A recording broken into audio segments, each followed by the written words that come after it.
This is Beer in Front, part of the Odd Pods Media Network and the Beer Media Group. Sometimes the beer in front of you is the best one yet. I'll talk to people around the beer world and get their stories all about beer. That's Beer in Front, and it's coming up now. Welcome to episode 219 of Beer in Front. I'm your host, Dave Zalatoris, and Beer in Front is a proud Odd Pods Media Network member and charter member of the Beer Media Group. I'm back to work. I'm back. Who would have thunk it? I'm finally back. So that's why there wasn't a show last week. Everything is allegedly settled for now, so I returned to work from my back injury on Monday. So, been in training. I got some more training to do because I've been gone so long, and we'll see what happens. My back is still not good. It's the same as it's been, but one jamoke says you're clear for full duty.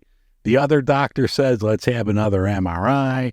So, I'm getting the MRI on my own on Tuesday. So, the day after this episode drops, I'm going to have another MRI and have that doctor go over it and see, because it's still not right. What was it? Thursday, I take public transportation to work. So I'm on the train, and the train this dude was flooring it, and this was like a roller coaster. So I was banging around. That did not feel good. And my back was shot all day Thursday. So we'll see. Something tells me they're going to find something in this MRI that's going to say, no, you need more work done on it. So we'll see. Everything is still up in the air, but I'm back to work, getting a paycheck, thankfully. So we'll keep our fingers crossed that this could be fixed. I don't have to go off payroll or whatever. Find something for me to do that I don't have to lift 70 pounds all the time and really mess this up. Quick show this week. Got a couple good beers I'm going to talk about. There's some good beer news. So no interviews, but next week I'm going to have an interview with someone from the Brewers Association. So stay tuned for that. But this will be just a quick little in and out episode of Beer in Front.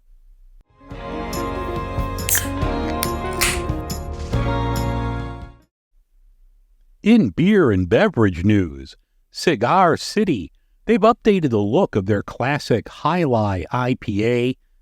Although, and I'll get into this in a minute, I'm not a fan of some of the more recent revamps. This one from Jai Alai is sharp. I like it.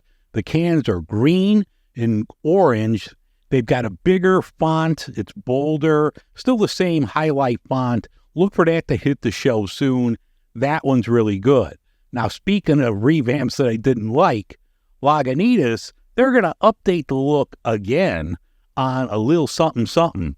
This is closer to the original look that they had for the beer before they updated the line a couple of years ago. So I know they changed the IPA back to something more of the classic line. They're doing that with little something something as well. So I don't know. You guys could have hired me. I could have just told you a couple of years ago, no, leave it alone, and saved you a lot of money. But yeah, Lagunitas is going back to something close to the original on little something something. Sierra Nevada is coming out with an oatmeal cookie stout. Now, this has lactose in it, so someone tell me if it's good, but I think I would like that. I love oatmeal cookies, stouts, but yeah, lactose in me, that's a no-no. Dogfish Head, they're going to have a limited release black IPA coming out. Now, I'm looking forward to this. They're calling it Midnight Cascade, and it's going to be available in 12-ounce cans. If you're a fan of West Coast IPAs and even some pales, there's a shortage of the classic Centennial hop, Abstracts hops. They're claiming this is due to weather conditions in the United States hop growing regions. Boston Beer had a disappointing second quarter with only Twisted Tea and their Sun Cruiser vodka-based iced tea showing growth. This kind of boggled my mind, but, Boston Beer, Sam Adams, beer was only 18% of their shipped volume last year. So everything else, you've got, the Twisted Tea, you've got this Sun Cruiser, the Truly seltzer line. So, yeah, I just saw that. Thought it was kind of weird. Only 18% of what they shipped out last year from Boston Beer was beer. Goose Island has announced the lineup for the 2024 Bourbon County brand release. They're going to have the original, a vanilla rye, a macaroon, which sounds really good. They're also going to have a barley wine that will only be available in the Chicago market, and a Bardstown cask finish stout. Those usually come out right around Thanksgiving, so look for that from Goose Island.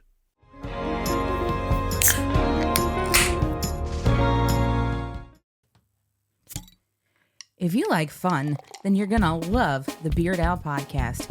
It's a podcast where we talk about two of the greatest things in the world, beer and Weird Al. And frankly, we talk more about Weird Al than anything because he's the gift that keeps on giving. So join us as we talk through Weird Al's career, what he means to us, and we have some very special guests on to discuss the magic that is Alfred Matthew Yankovic. Beard Al, part of the Odd Pods Media Network. All right, I'm going to try something a little different. I saw this at World Market. This is a Chinese beer, Nanjing Black Beer. This is from the Master Gao Brewing Company in China. It's a beautiful can. It's a very simplistic design and artwork, but it's phenomenal. It's a white and dark blue. You have hops. You have Chinese symbols. There's like fleur-de-lis. There's a lot going on here, but it's a beautiful looking can. It's brewed in China. I don't know. There's no date code on this, so I don't know anything about this. I tried going to the website and it was like a dead end, so I know nothing about this beer, but let's give it a crack. Let's open up Nanjing Black Beer.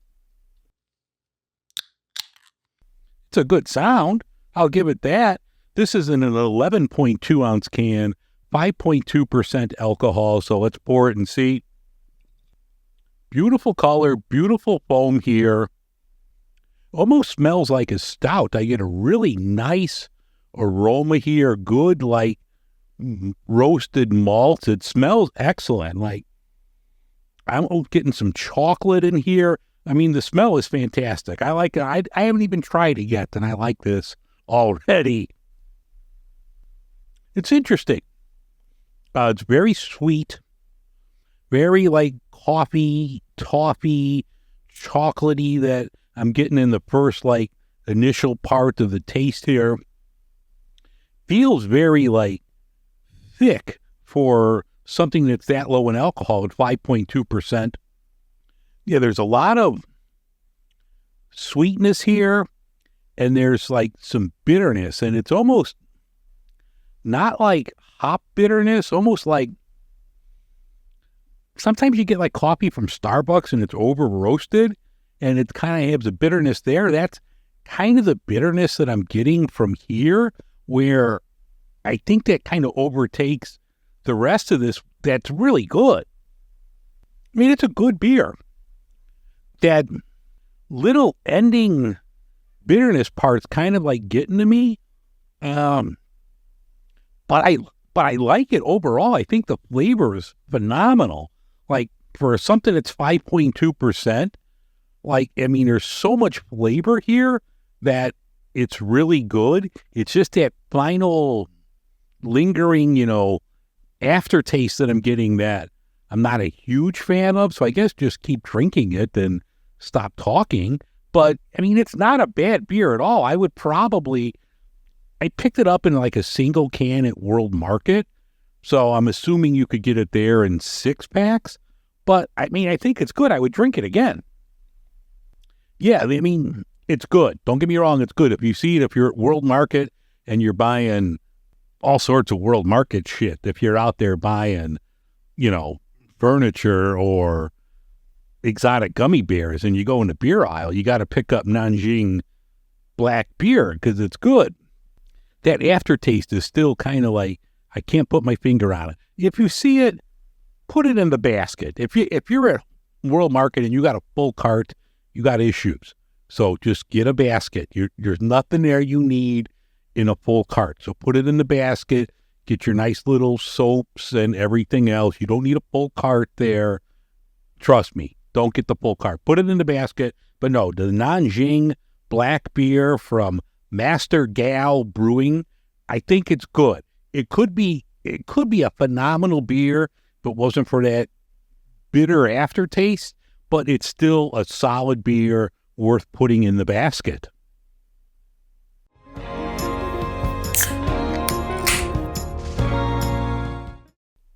All right, the beer from Illinois I'm going to have this week is from Tinley Park. This is Soundgrowler Brewing Company, Learn to Howl. It's a red Mexican-style lager, checks in at 5% alcohol. I've heard a lot of good things about Soundgrowler, and I'm not certain if I've had them, so I'm looking forward to this one here. So let's crack open Learn to Howl. It's definitely red. It has that good Vienna lager color to it. Looks nice, good foam. I like the aroma. It's little sweetness there from the malt. It's a nice, sweet aroma. I do like this. Yeah, that's really good. I would say this is more of a Vienna lager than anything, but I mean, I like it a lot. It has a really good flavor to this. Little spiciness there.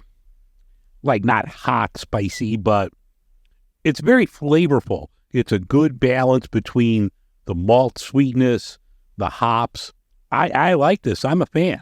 And you know me, I like Vienna lager. So actually, as I'm sipping this, it's got a little bitterness at the end, which I'm kind of digging too. So I'm a fan. I'd have to say I need to start drinking more Soundgrowler, or find it, or go to Tinley Park and pick some up. But I'm a fan. So if you see Learn to Howl from Soundgrowler Brewing out of Tinley Park, Illinois, definitely put it in the cart. I think you're going to enjoy it.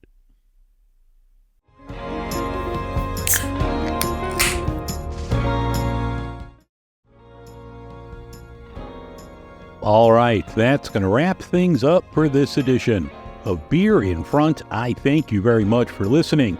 If you want to get a hold of me, you can email me, dave@beerinfront.com.